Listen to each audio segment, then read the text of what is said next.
Creed en sus profetas. Sábado 24 de junio 2023. Salmos 49. La vanidad del rico insensato. Al músico principal. Salmo para los hijos de Coré. Oigan esto todos los pueblos. Escuchen todos los habitantes del mundo, tanto la gente común como la gente notable, el rico juntamente con el pobre. Mi boca hablará sabiduría, y el pensamiento de mi corazón inteligencia. Inclinaré a los proverbios mi oído, expresaré con el arpa mi enigma. ¿Por qué habré de temer en los días de la adversidad, cuando me rodee la iniquidad de mis opresores? Los que confían en sus posesiones y se jactan de la abundancia de sus riquezas, ninguno de ellos puede redimir a su hermano, ni pagar a Dios por su rescate. La redención de su vida es muy costosa. Se ha de abandonar para siempre el intento de vivir eternamente y jamás ver corrupción. Cuando Él los mira, los sabios mueren, contempla al necio y al torpe, y ellos perecen y dejan a otros sus riquezas. De los que llaman sus tierras con sus nombres, sus tumbas son sus casas para siempre, y sus moradas de generación en generación. Pero el hombre no permanecerá en sus riquezas, más bien es semejante a los animales que perecen. Este camino suyo es necedad, no obstante sus seguidores se complacen en sus dichos. Selah. Como ovejas que fueron apartadas para el Seol, los pastorea la muerte, los rectos se enseñorearán de ellos. Al amanecer se desvanecerá su buen aspecto, y el Seol será su morada. Pero Dios redimirá mi vida del poder del Seol, porque me llevará consigo. Selah. No temas cuando alguno se enriquece, cuando aumenta la gloria de su casa, porque al morir no llevará nada ni descenderá tras él su gloria. Aunque su alma lo bendiga mientras vive y reconozca que ella lo prospera, entrará en la generación de sus padres y nunca más verá la luz.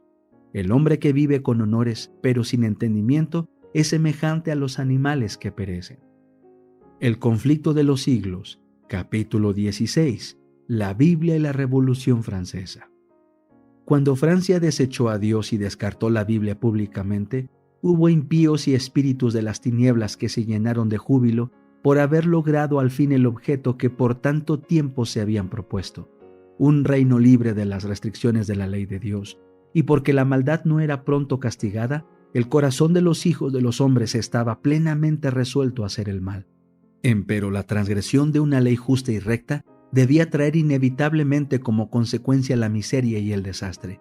Si bien es verdad que no vino el juicio inmediatamente sobre los culpables, estaban estos labrando su ruina segura. Siglos de apostasía y de crimen iban acumulando la ira para el día de la retribución, y cuando llegaron al colmo de la iniquidad, comprendieron los menospreciadores de Dios cuán terrible es agotar la paciencia divina. Fue retirado en gran medida el poder restrictivo del Espíritu de Dios, que hubiera sido el único capaz de tener en jaque al poder cruel de Satanás, y se le permitió al que se deleita en los sufrimientos de la humanidad que hiciese su voluntad. Los que habían preferido servir a la rebelión cosecharon los frutos de ella hasta que la tierra se llenó de crímenes tan horribles que la pluma se resiste a describirlos. De las provincias asoladas y de las ciudades arruinadas levantábase un clamor terrible de desesperación, de angustia indescriptible. Francia se estremecía como sacudida por un terremoto. La religión, la ley, la sociedad, el orden, la familia, el Estado y la Iglesia, todo lo abatía la mano impía que se levantara contra la ley de Dios.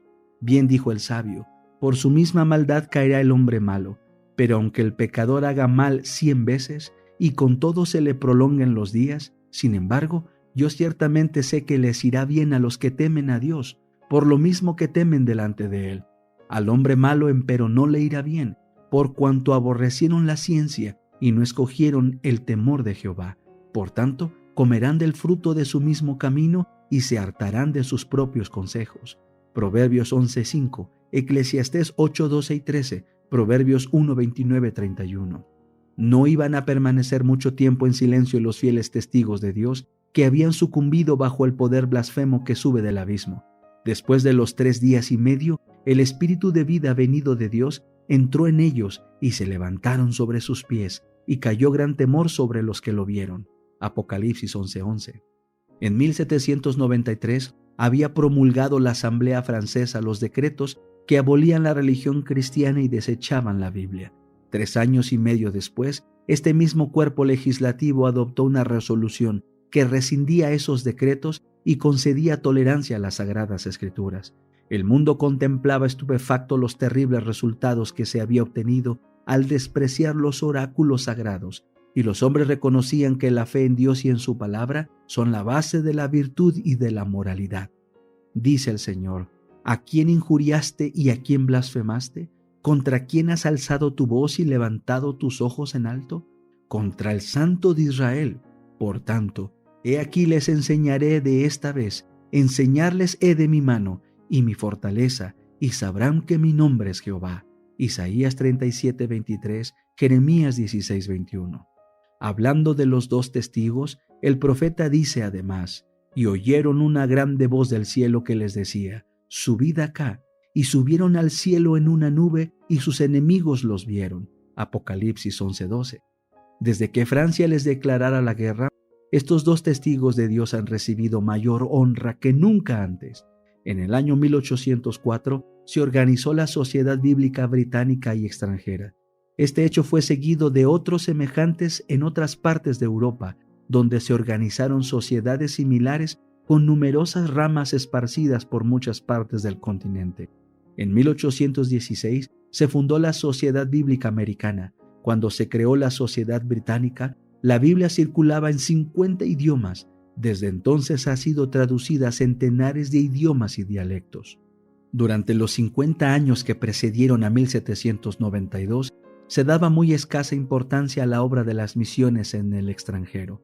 No se fundaron sociedades nuevas y eran muy pocas las iglesias que se esforzaban por extender el evangelio en los países paganos. Pero en las postrimerías del siglo XVIII se vio un cambio notable. Los hombres comenzaron a sentirse descontentos con los resultados del racionalismo y comprendieron la gran necesidad que tenían de la revelación divina y de la experiencia religiosa. Desde entonces la obra de las misiones en el extranjero se extendió rápidamente. Los adelantos de la imprenta dieron notable impulso a la circulación de la Biblia. El incremento de los medios de comunicación entre los diferentes países, la supresión de las barreras del prejuicio y del exclusivismo nacional y la pérdida del dominio temporal del pontífice de Roma han ido abriéndole paso a la palabra de Dios. Hace ya muchos años que la Biblia se vende en las calles de Roma, sin que haya quien lo impida, y en el día de hoy ha sido llevada a todas partes del mundo habitado. El incrédulo Voltaire dijo con arrogancia en cierta ocasión: estoy cansado de oír de continuo que 12 hombres establecieron la religión cristiana. Yo he de probar que un solo hombre basta para destruirla. Han transcurrido varias generaciones desde que Voltaire murió y millones de hombres han secundado su obra de propaganda contra la Biblia. Pero lejos de agotarse la circulación del precioso libro, allí donde había 100 ejemplares en tiempo de Voltaire, hay 10,000 hoy día, por no decir 100,000, como dijo uno de los primitivos reformadores hablando de la iglesia cristiana. La Biblia es un yunque sobre el cual se han gastado muchos martillos. Ya había dicho el Señor: ninguna arma forjada contra ti tendrá éxito, y a toda lengua que en juicio se levantare contra ti condenarás. Isaías 54:17. La palabra de nuestro Dios permanece para siempre. Seguros son todos sus preceptos, establecidos para siempre jamás, hechos en verdad y en rectitud. Isaías 48, Salmo 111, 7 y 8. Lo que se edifique sobre la autoridad de los hombres será derribado, mas lo que se edifique sobre la roca inamovible de la palabra de Dios permanecerá para siempre.